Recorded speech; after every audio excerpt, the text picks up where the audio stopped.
Good. We just had a show in Vegas. Did she? We had a big-ass show in Vegas, me and the dog, because I'm on death row now. Yeah, hey, man, congratulations. Thanks. You happy over there? Yeah, that's all right so far. So, let me tell you. Hold on 1 second. All right. Yeah. Sorry, that was my lawyer. Yeah. Hey, what's up with the case, though? Shit, it's going crazy now. Damn, hold on 1 second, please. All right. But, the girl that did this rape shit, she hooked up with the niggas that shot me. Oh, is that right? It's all connected.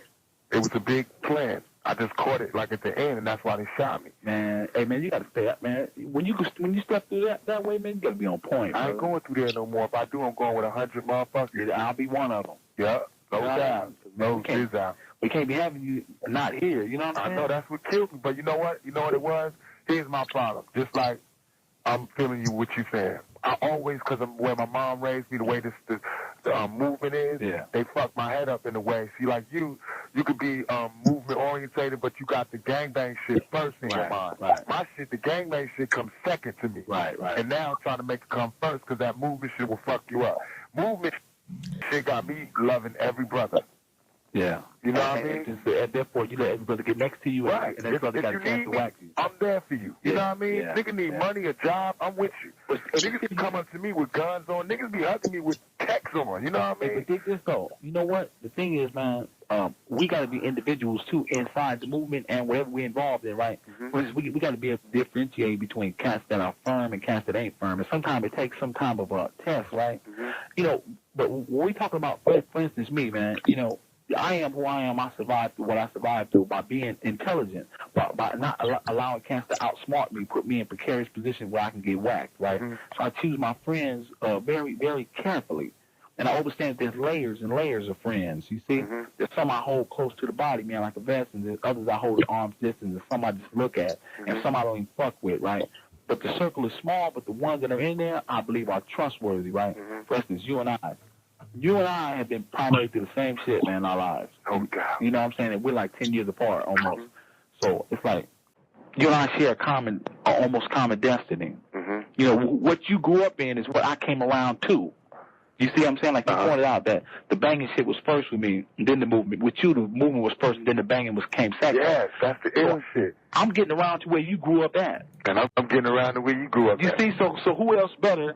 You see who can get along than you and I, no doubt, and watch each other's back. Because you want it, I want it. No doubt. Together, but you got the courage of a gunfighter. When I read that shit, what happened when Dream Hampton wrote that piece down there with the pigs, right? Yeah. I was like, it's my boy, man. No doubt. You know what I'm saying?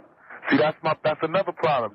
I'm helping another nigga I don't even know. Yeah. Nigga in the middle of the street getting beat up. I'm helping him. He run off and don't even help me. Yeah, that's fucked up, man. These niggas just shot me. Like when the white cats pulled the gun on me, I was prepared.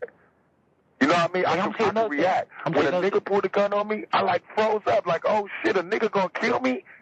Yeah. I'm telling you, you know what we should do, Pop? I'm telling you, me and you should sit down, right? And we should do a book on you, man.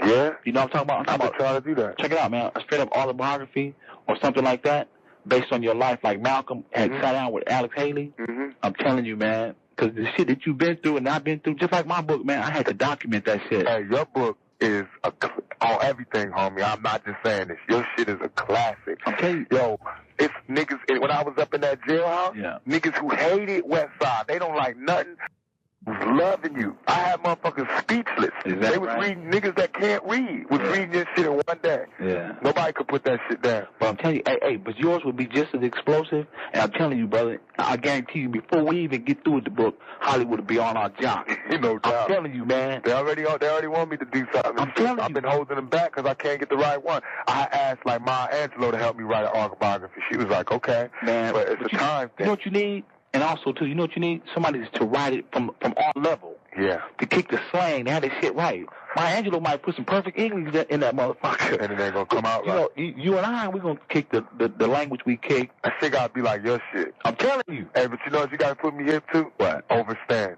I'm telling you. Put me into overstand, okay, man. dig it. This is the thing. All right. Lil Monster tried to do it one time, but I ain't catch it. Okay, dig it. The word understand, it's a play on one's person, right? For instance, to understand, to stand under, to be below, demeaned. And so when you're under anything, it's hard for you to get a whole view of what's going on above ground. So when you're under, you have a disadvantage. So, or especially when you're standing under someone or under anything, you can't comprehend it, you can't feel it, you can't vibe with it. So I created the word overstand to get up over that shit, to get a vantage point where you're looking down on some shit. You see what I'm saying? Yeah. Like a helicopter got a vantage point over us when we have to get in the street and break. Right. They can see us better than the pay call at our level. So I like that. With that said, folks, that's the piece today. I really want to extend condolences to the Tupac Shakur family and Monster Kody's family. I knew Monster personally. Again, great guy. I love some of Tupac's music. Believe it or not, I did. My son used to love his music. And I just thought it was a different perspective. But the same parallel as the Mexican Mafia. They were going to infiltrate the gangs through their association with gangs, and being gang members themselves are going to utilize that street cred or credibility. I hate that word, street cred. Nobody uses that in the joint. Gangsters don't use that word.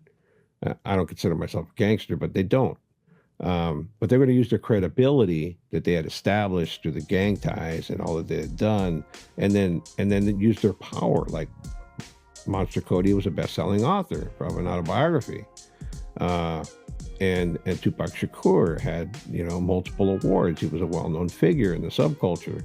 They were going to utilize that same recognition, power, and allure to forge something beneficial for the community. Whereas the Mexican Mafia was going to use that same allure, credibility, and palabra, if you will, to forge something nefarious. Here's two opposing factors, different ends of the polar spectrum.